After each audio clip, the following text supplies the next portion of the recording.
Hello, my name is Marlena Rogers, and this is my response to Katie for this Forum 4 Discussion Board 8.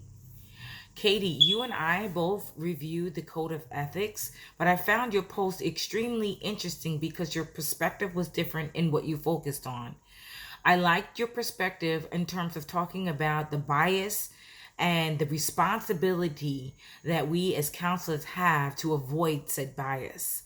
Um, the implications of diagnosing or using a testing instrument to form a diagnosis on an individual without awareness to the counselor's judgments, bias, worldviews, perspectives on, someone of another culture, another background, another ethnicity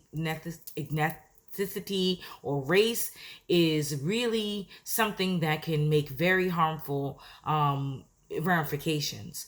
When you look at section E.5.D, it specifically states that refraining from diagnosing is a responsibility that a counselor has, and that the counselors may refrain from making that diagnosis or reporting a diagnosis if they believe that it would cause harm to the client or others, and that the counselor must carefully decide between the positive and negative implications of making that diagnosis.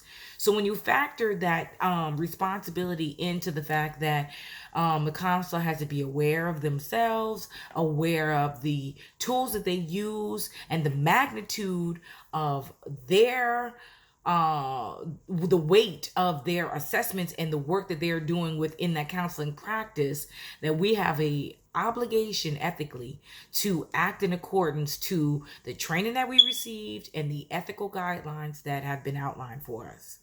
This brings to mind for me Psalms 139:24, where it says, "See if there is any offense in any offensive way in me, and lead me in the way everlasting."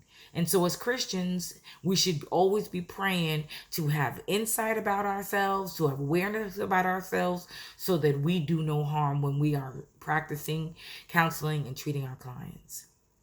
I hope that you enjoy my response as much as I enjoyed your post. Have a great day.